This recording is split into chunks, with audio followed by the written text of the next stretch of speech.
नमस्कार, आप देख रहे हैं बिग बाइट लाइव और आपके साथ में विजेंद्र सोलंकी। कोरोना तेजी से बढ़ रहा है। कहीं कर्फ्यू, कहीं पाबंदियां, कहीं स्कूल बंद, कहीं बारात से लेकर अंत्येष्टि में शामिल होने वालों की संख्या निर्धारित। याद कीजिए, 2 साल पहले ऐसा ही माहौल था और आज फिर से ऐसा ही माहौल बन रहा है। जानते हैं क्यों? क्योंकि हम जितने सतर्क होने चाहिए उतने नहीं, या सीधे तौर पर कहें कि लापरवाह हो चले हैं, बेपरवाह हो चले हैं।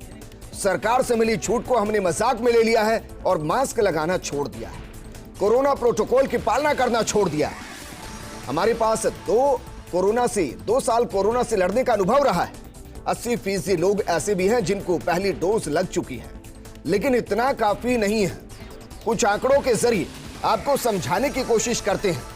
पहले देश की बात करते हैं। देश में बीते 6 दिनों की हकीकत को समझा जाए तो 28 दिसंबर को 9,195 केस आए थे, 29 दिसंबर को 13,154 केस आए, 30 दिसंबर को 16,764 केस आए, 31 दिसंबर को 22,775 केस आए, 1 जनवरी को नए साल पर 27,553 केस आए और 2 जनवरी को केस आए 33,750। यानी बीते 6 दिनों में कोरोना के आंकड़ों में 3.5 गुना की बढ़ोतरी हो चुकी है।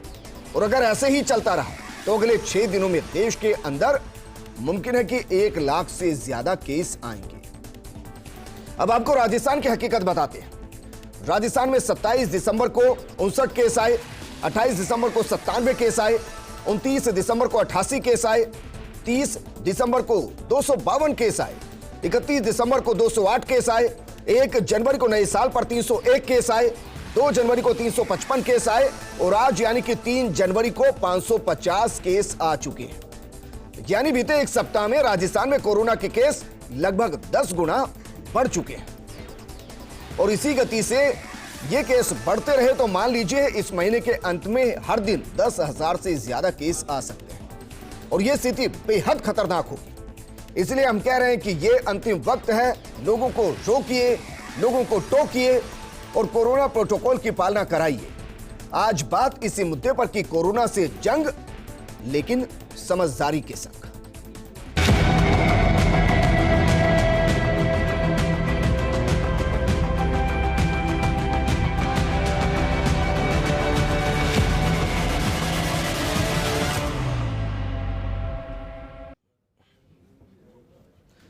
एक कहावत है कि सावधानी हटी, दुर्घटना घटी। जिंदगी और मौत के बीच में यह कहावत एक सेतु की तरह है, जिसमें सावधानी ही आगामी दुर्घटना से बचा सकती है। लेकिन हर कोई फिर से सावधान हो जाए, कोरोना प्रोटोकॉल को सख्ती से पालन करने के लिए बाध्य हो जाए। इसके लिए क्या किया जाए, इस मुद्दे पर बात करने के लिए हमारे साथ बेहद खास पैनल मौजूद। लेकिन सबसे पहले बात करेंगे राजस्थान दुकान महासंघ के प्रदेशाध्यक्ष किशोर टांक जी से। किशोर टांक जी, धीरे धीरे पाबंदियां लग रही हैं सर, नाइट कर्फ्यू की तरफ जा रहे हैं, स्कूल बंद की तरफ जा रहे हैं, डर सता रहा है एक बार फिर से?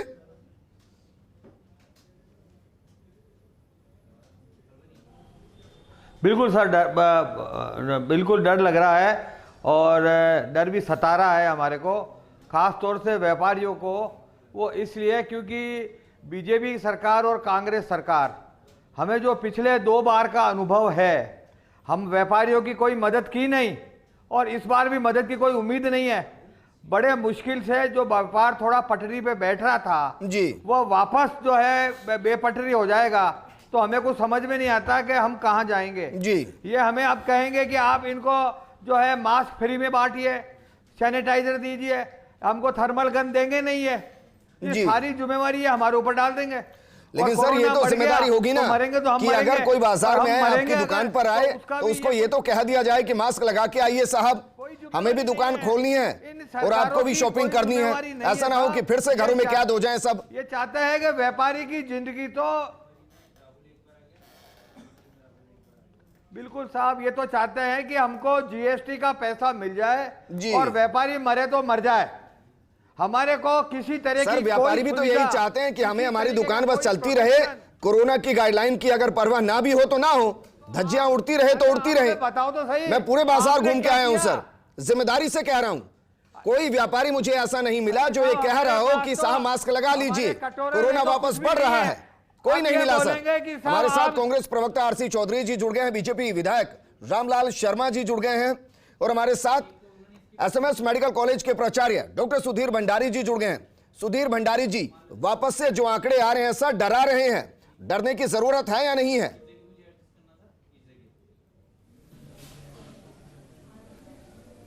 देखिए, सबसे पहले तो मैं आपको बताना चाहूँगा कि किसी भी तरह की कोई चीज़ डरने की ज़रूरत नहीं है। अभी क्या हो रहा है, अभी कोविड का नया वेरिएंट ओमिक्रॉन हमारे प्रदेश में आया है।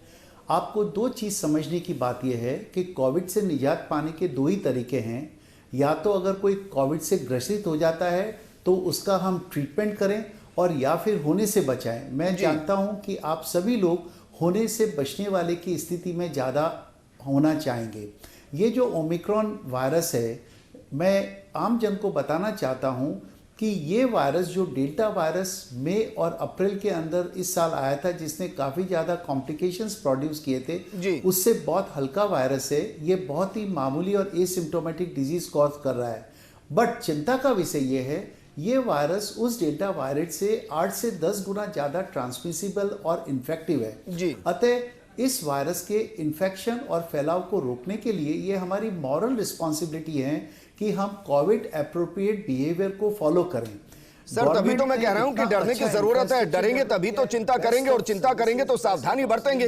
वरना ऐसा थोड़ी ना होता कि बीते एक सप्ताह के अंदर राजस्थान में 8 गुना केस बढ़ गए होते। हम नाइट कर्फ्यू की तरफ जा रहे हैं, स्कूलों को बंद कर दिया है वापस। सावधानी तो जरूरी है ना सर? नहीं, इसलिए तो इसलिए फैलने के लिए कौन? हम सब लोग, मैं एज ए सिटीजन, मैं एज ए जनता, मैं as a population is responsible for spread. अगर हम सभी लोग कोविड एप्रोप्रिएट बिहेवियर को फॉलो करें, मास्किंग को रखें, सोशल डिस्टेंसिंग रखें, तो न केवल हम इसके फैलने को बचाएंगे, बट हमारी जो डे टू डे लाइफ है, जो हमारा व्यापार है, जो शॉपिंग है, जो है, अगर हम डिसिप्लिन रखें तो कहीं कोई किसी तरह की दिक्कत की बात नहीं है। हम ये कहना सर, बिना डंडे के कौन डिसिप्लिन करता है? यहाँ डंडे का मतलब कठोरता से नियमों की पालना कराना है। वो इसको वैसे तो कोई परवाह कर ही नहीं रहा सर। बाजार में निकल जाइए, कोई मास्क नहीं लगा रहा है सर। अगर हम चाहते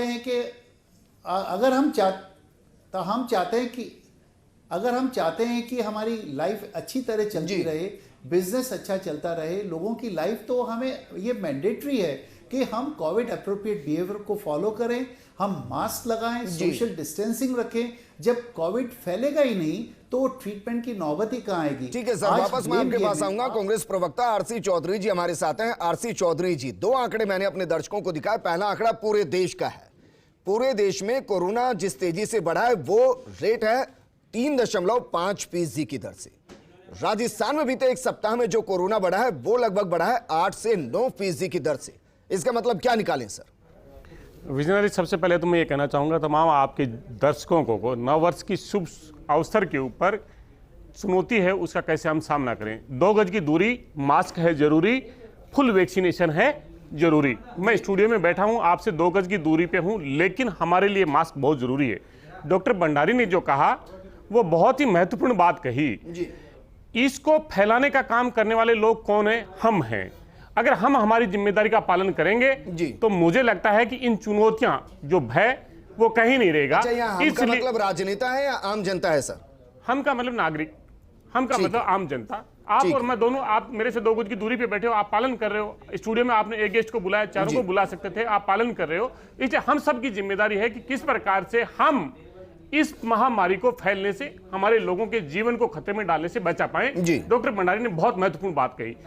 लेकिन निश्चित रूप से जो कंटिन्यूएशन का जो दौर है और जो आंकड़ों को अगर आप देखें कि विदेश से जितने भी जो लोग आ रहे हैं, आज भी जो 53 का जो आंकड़ा आया, रिकवरी रेट बहुत अच्छी, लेकिन जो विदेश से जो पैसेंजर्स आए, जो उनके कांटेक्ट में आए, उसके द्वारा ये स्प्रेड ज्यादा हो रहा है। स्प्रेड होने की जो इसकी गति है वो भी 8 गुना है। इसलिए हम सब सामूहिक जिम्मेदारी के तौर पे, और आपकी पहल को मैं साधुवाद देना चाहता हूं विजेंद्र जी कि आपने एक सकारात्मक पहल के तौर पे की कि हम सब हमारे दायित्व का निर्वहन करें। माननीय मुख्यमंत्री जी ने वीसी के माध्यम से ये आज आंकड़ों पे आप बात दिसंबर में कर रहे हैं। माननीय मुख्यमंत्री जी ने तो दिसंबर की 15 दिसंबर के करीब वीसी के बाद में इस चुनौती को चुनाया, जब दुनिया में हो रहा था, देश में आ रहा था, फ्लाइट्स पे आने वाले लोगों को कैसे चीजों को कंट्रोल किया जा सके। लेकिन मैं ये जानना चाह रहा हूं कि आज की तारीख में राजस्थान को अगर समझूं तो राजस्थान में कोरोना को कैसे कंट्रोल करेंगे? अभी तो 550 ही है सर। अगर इसी गति से बढ़ते रहे तो इस महीने के अंत में 10,000 भी आने शुरू हो जाएंगे। डॉक्टर भंडारी और जितने भी मेडिकल स्टाफ है उन्होंने वाकई में बेहतरीन काम किया है। जिंदगियों को दांव पर लगाकर उन्होंने लोगों की जिंदगियों को बचाया और इसलिए हम चाहते हैं कि उन पर वापस प्रेशर ना आए। सामूहिक जिम्मेदारी है सबकी। वो तो बचा ही लेंगे हमारी जिंदगी जब हम कोरोना से ग्रसित होंगे, ओमिक्रॉन से ग्रसित होंगे। इतना हमें राजस्थान की मेडिकल जो डिपार्टमेंट है उस पर पूरा भरोसा है। लेकिन 8% की दर से राजस्थान में कोरोना बढ़ रहा है, इसको रोकने के लिए क्या करेंगे? या आपको लगता है कि अभी भी ज्यादा नहीं है? विजेंद्र जी, निश्चित रूप से जो आप बात करें चुनौती है। इस चुनौती के बीच में हम कैसे सजग होकर एक चीज कह सकें कि इससे लोगों के ऊपर जो बंदिशें हैं वो कम से कम हो सके, सरकार मजबूर ना हो कि उन पे बंदिशें बढ़ानी पड़े। इसलिए हम सबकी महती जिम्मेदारी है कि किस प्रकार से हम निर्वहन करें। और आपने निश्चित रूप से जो मार्केट का जिक्र किया, जो बाजार के अंदर है, जिन लोगों की जो कर्तव्य का जो पालन नहीं कर रहे हैं, उसके तरफ हम कैसे कदम बढ़ाएं। लेकिन मैं आज भी जो हमारे जो स्वास्थ्य कर्मी हैं, जो फ्रंटलाइन वर्कर्स हैं, उनका साधुवाद करना चाहूंगा। पूरे देश के अंदर जब मौत के आंकड़े लगातार प्रतिदिन हजारों में आ रहे थे, जिस दिन ऑक्सीजन के अभाव में दम तोड़ रहे थे, जहां शमशान घाट में कतारें लगी हुई देखी थी, जहां पे हाई कोर्ट्स को बहुत तल्ख टिप्पणियां करनी पड़ रही थी, उस समय भी राजस्थान इस देश के अंदर मॉडल के तौर पे खड़ा था। वो सरकार की संवेदनशीलता और हेल्थ वर्कर्स की। फिर से राजस्थान पूरे देश के लिए रोल मॉडल बने, यहां कोरोना को कंट्रोल किया जाए। बीजेपी विधायक रामलाल शर्मा जी हमारे साथ हैं। रामलाल शर्मा जी, राजस्थान में कोरोना एक बार फिर से बढ़ रहा है, देश में तो बढ़ ही रहा है। बतौर राजनेता भी और बतौर व्यक्ति भी मैं आपसे जानना चाहता हूं कि कंट्रोल कैसे किया जाए। ये सबकी सामूहिक जिम्मेदारी है सर। देखिए विजेंद्र जी, ये डिबेट सिर्फ राजनीतिक डिबेट नहीं है। ये डिबेट एक तरीके से जनता को जगाने के लिए, जनता को समझाने के लिए, जनता को बताने के लिए डिबेट है। ये राजनीतिक डिबेट में अगर जाएंगे तो उलझ के रह जाएंगे। पहली बात वो कि जो हमारे से गलतियां हुई है या जो लापरवाही हुई है उनकी पुनरावृत्ति नहीं हो। 2 साल से हमने बहुत कुछ खोया है और बहुत कुछ सीखा भी है। कोविड के साथ जीना भी, कोविड के साथ चलना भी और कोविड के साथ जिंदगी बिताना भी। आवश्यकता इस बात की है कि सबसे पहले तो सरकार की प्राथमिकता तय हो। सरकार की प्राथमिकता यह तय हो कि जिन 20 से 22% लोगों के फर्स्ट डोज ही नहीं लगी, तब कम से कम राजस्थान के अंदर एक भी व्यक्ति ऐसा नहीं बचे कि वो कोविड की वैक्सीन उसको लगेगी। दूसरी बात यह है कि चुनौती हमारे सामने यह है कि लगभग 30 से 35% ऐसे लोग भी हैं जिनको सेकंड डोज भी नहीं लगी।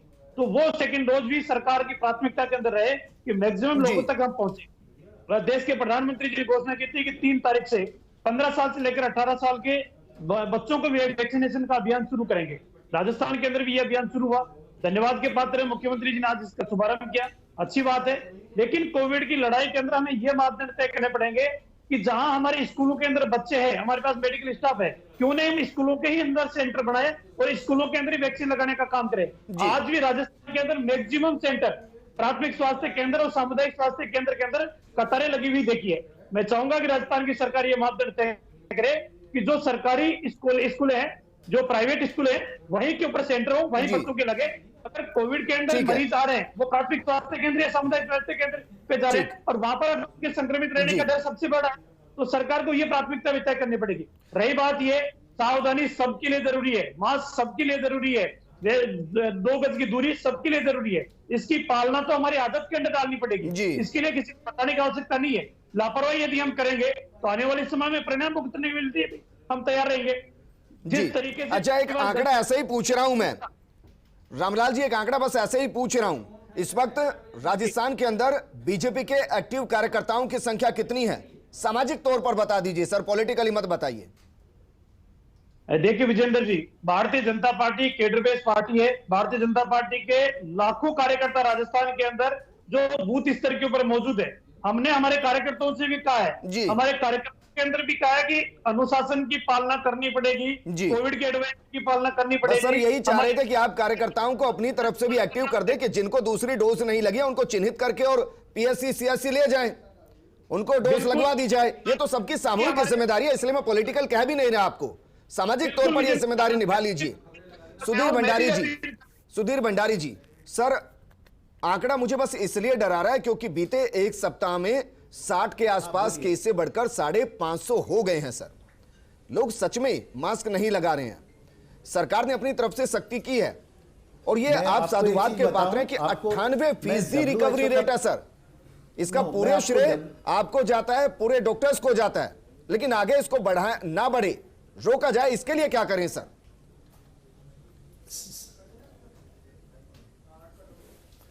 सर, आपने WHO का जो प्रेडिक्शन आया है वो मैं आपको बता दूं। WHO ने प्रेडिक्शन दिया है कि ये नए वेरिएंट की एक भारत में सुनामी आ सकती है, मींस हजारों की तादाद में केसेस होंगे।